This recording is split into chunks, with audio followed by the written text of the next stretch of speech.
समस्तीपुर जिले के उजियारपुर विधानसभा क्षेत्र के अंतर्गत पगड़ा गांव स्थित एक निजी शिक्षण संस्थान परिसर में भाजपा नेताओं ने भारत के प्रधानमंत्री नरेंद्र मोदी के जन्मदिवस के अवसर पर शुरू हुई सेवा पखवाड़ा के तत्वाधान में प्रबुद्ध लोगों से संबंधित एक संगोष्ठी का आयोजन किया। इस संगोष्ठी में विभिन्न क्षेत्रों से जुड़े समाज के प्रबुद्ध नागरिकों ने अपनी सहभागिता दर्ज कराई। आयोजित इस संगोष्ठी में मौजूद लोगों को संबोधित करते हुए उजियारपुर विधानसभा क्षेत्र के चर्चित भाजपा नेता सह भावी विधायक प्रत्याशी कमलकांत राय ने कहा कि इस संगोष्ठी के माध्यम से समाज के जिम्मेदार नागरिकों को इस मुहिम से जोड़कर उनमें देश सेवा और राष्ट्र निर्माण के संकल्प को सशक्त बनाना हमारा संकल्प है। इस दौरान भावी प्रत्याशी कमलकांत राय ने यह भी कहा कि हमारे प्रधानमंत्री जी ने राजनीति को केवल सत्ता प्राप्ति का माध्यम न बनाकर उसे सेवा और समाज कल्याण का मार्ग दिखाया है। सर, क्या लग रहा है इस बार उजियारपुर से कमल खिल पाएगा?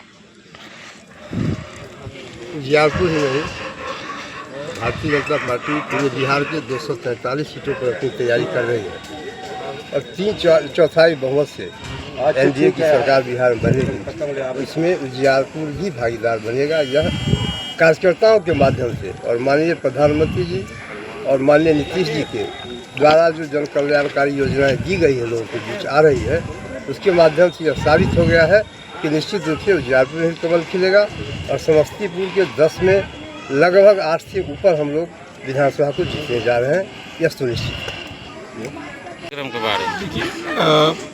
माननीय प्रधानमंत्री जी के नेतृत्व में भारत में एक बहुत बड़ा सुधार कार्यक्रम हुआ है, जीएसटी सुधार, और इसका उद्देश्य था आम आदमी को लाभ मिले, टैक्स का जो भार उन पे पड़ता था वो कम पड़े, जो ज़रूरी चीज़ें हैं, उपभोग की ज़रूरी वस्तुएं हैं वो सस्ती हों।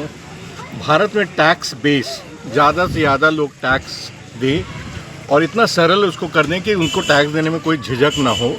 पहले टैक्स का भार इतना होता था तो टैक्स इवेजन होता था और वो बड़ी मात्रा में होती थी।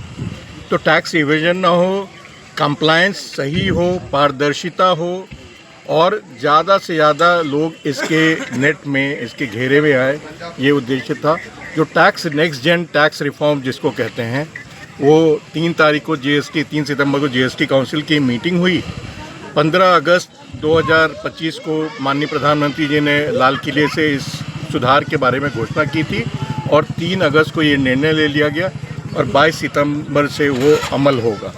तो इसका लाभ सीधे महिलाओं पे, आम आदमी पे, किसानों पे इसका असर पड़ेगा और इसका लाभ इसीलिए उसके सर्वत्र उसकी सराहना हो रही है।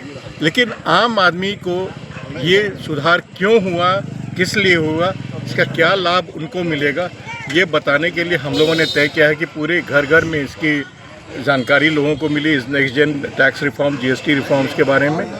और इसलिए इसी निहित ये कार्यक्रम यहाँ पे आयोजित की गई है उजियारपुर विधानसभा में, दल सिंह सराय में। और ये जो स्कूल है आप देख रहे हैं, गेटवे इंटरनेशनल स्कूल, उसके प्रांगण में ये कार्यक्रम हो और बड़ी संख्या में लोग रुचि से, मुझे जो ऐसे आर्थिक विषय होते हैं मुझे लगता है लोगों की रुचि नहीं होगी, लेकिन रुचि उनकी बहुत थी और कई लोगों ने प्रश्न भी पूछे। इससे लगता है कि ये आम आदमी में ये विषय, उसकी सार्थकता धीरे धीरे उसकी स्वीकार्यता बढ़ रही है और सहर्ष उसको वो स्वीकार कर रहे हैं। आमजन तक ये बात पहुंच रही है और आमजन इसका सराहना कर रहा है। समस्तीपुर से प्रणव कुमार की रिपोर्ट, TV1 इंडिया न्यूज।